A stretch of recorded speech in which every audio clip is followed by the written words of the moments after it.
जी अस्सलाम वालेकुम दोस्तों, कैसे आप सब लोग? ठीक हो, खैरियत से हो? यहाँ ईस्ट जर्मनी में भाई लोग पिछले 36 घंटे से लगातार बारिश हो रही है। मैं बर्लिन की बात कर रहा हूँ। तो ठंड बहुत बन चुकी है कमरे के अंदर। भाई लोग ठंड लग रही है, तो इसीलिए जैकेट देख के, जैकेट तो नहीं, हाइपर पहना देख के शौक मत हो जाना।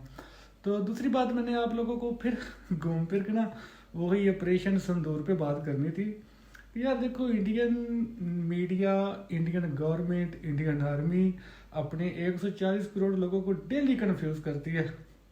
इंडियन आर्मी के जर्नैल बोलते हैं कि हमारा नुकसान हुआ है और हमारे फाइटर जेट भी गिरे हैं।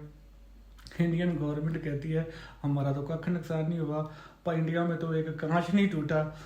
यार, और मीडिया, गोदी मीडिया तो चलो कंफ्यूज है। मैं जिन यूट्यूबर इंडियन को देखता हूँ, वो भी बेचारे कंफ्यूज हो रहे हैं कि यार हो क्या रहा है, चल क्या रहा है। गवर्नमेंट डिनाइल कर रही है। गवर्नमेंट का नया डिनाइल आया, अजीत दोवल साहब ने कहीं अपने इरशाद फरमाया है। उन्होंने बोला कि पाकिस्तान ने जो इंडिया पे अटैक किया था, इंडिया का तो एक कांच नहीं टूटा। हालांकि उनके में मिलिट्री जर्नल तो सब मान चुके हैं।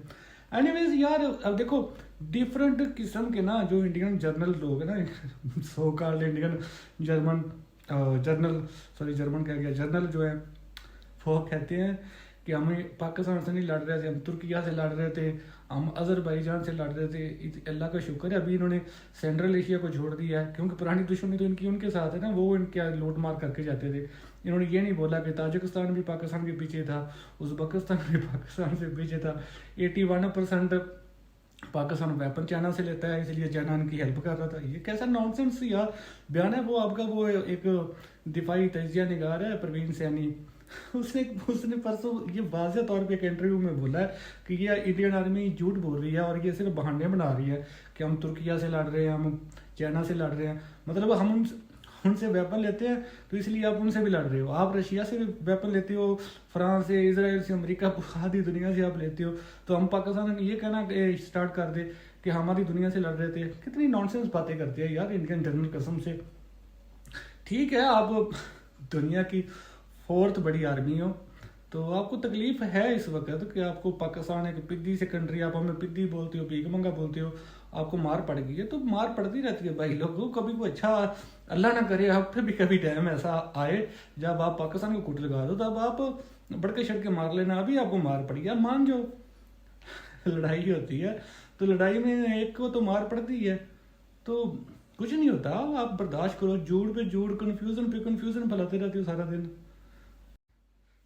यार ना देखो, आपके journal, I mean Indian journal कभी बोलते हैं कि गवर्नमेंट की वजह से हमारे जहाज़ गिरे, क्योंकि हमें मिलिट्री टारगेट करने का ऑर्डर नहीं था पाकिस्तान का। तो आप मुझे सिर्फ एक बात बता दो, ये भी बहाने हैं इनके। आप मुझे एक बात बता दो कि अटैक तो करा आपने 9 लोकेशन पे डिफरेंट, जहाज आप पाकिस्तान के बॉर्डर पे लेके आए हो 70, 17 जहाज लेके आ गए हो यार, 70 जहाज। तो वो सिर्फ आप 9 ठिकानों पे भी लड़ने के लिए आए थे। पाकिस्तान के भी 40 जहाज आए हैं आपके मुकाबले में। लेकिन ये बात बोलना कि हमें गवर्नमेंट ने परमिशन नहीं दी थी, हमें ये नहीं किया था, आप लोगों में सेंस नहीं थी किसी कंट्री में हम जहल मारोगे, अटैक करोगे, वो आगे से रिटेलिएट आएगा। अभी कैसे कैसे फजूल फजूल बहाने इंडियन बना रहे हैं कि चाइना का हमें पता नहीं था, चाइना भी पाकिस्तान के पीछे था। आपको पता नहीं, आप जर्नल क्यों हो? एक जर्नल वो बनता है जो अपने एडवर्सरी की एक छोटी छोटी मूवमेंट पे नज़र रखता है, सारी उसकी लैंग्वेज सीखता है, अपनी डोमेस्टिक लैंग्वेज उसके अपने दुश्मन की सारी सीखता है। उसको पता होता है कि वो किससे क्या कॉपरेट कर रहा है, किससे वेपन ले रहा है, और उसके पास उसकी कैपेबिलिटी क्या है। तो आपके जर्नल आके बड़े आराम से कह देते हैं वो तो जी चाइना ने साथ दिया पाकिस्तान का, फलाने दिया फलाने दिया। तो आप जर्नल अम्ब लेने बने हुए हो। लेफ्टिनेंट जनरल 3 स्टार जनरल होता है।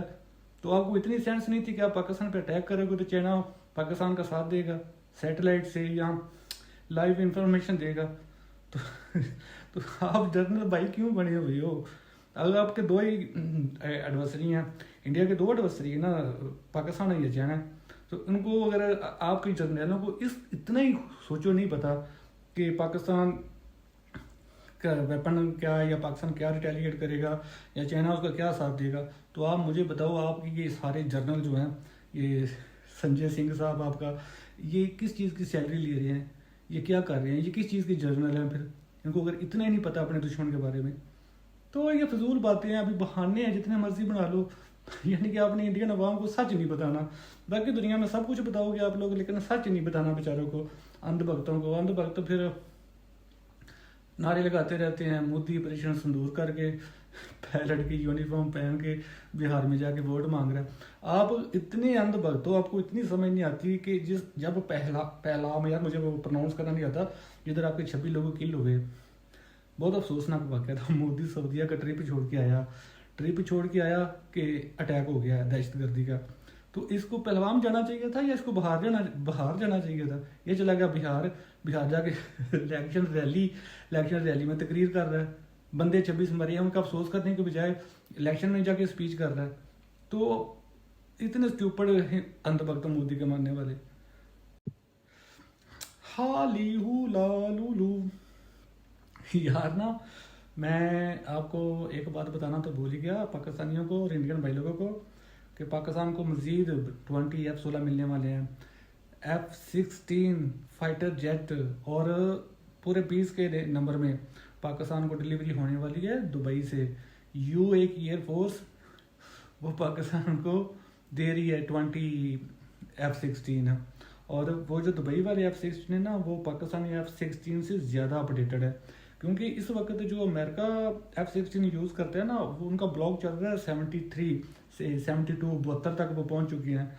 लेकिन क्योंकि वो अपग्रेड करते रहते हैं अपने F-16 को, हमें उन्होंने लास्ट बार करके दिए थे 10-15 साल पहले। तो हमारा जो F-16 है 75 की मिकदार में, वो अपडेटेड हैं ब्लॉक 52 तक हैं। लेकिन जो भी हमें दुबई से मिलने वाले हैं 20, ये 63 तक अपडेटेड हैं। मतलब पाकिस्तानी F-16 से ज़्यादा लेटेस्ट है, मॉडर्न है।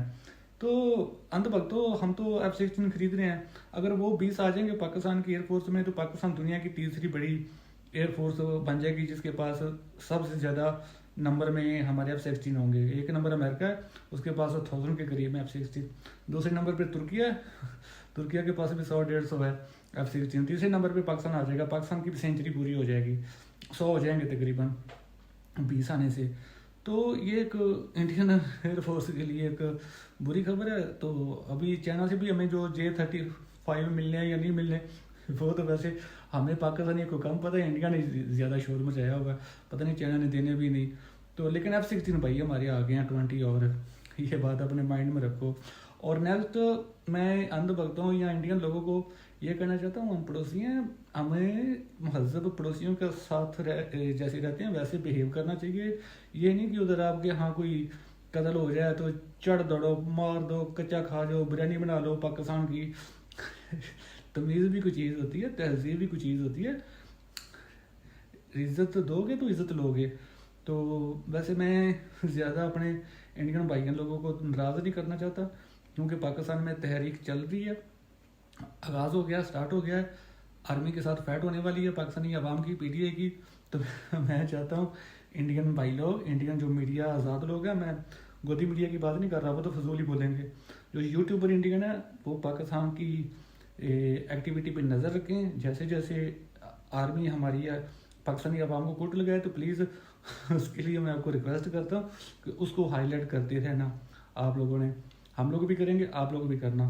तो इस मामले में हमें आपका सहयोग चाहिए, सहायता चाहिए आपकी।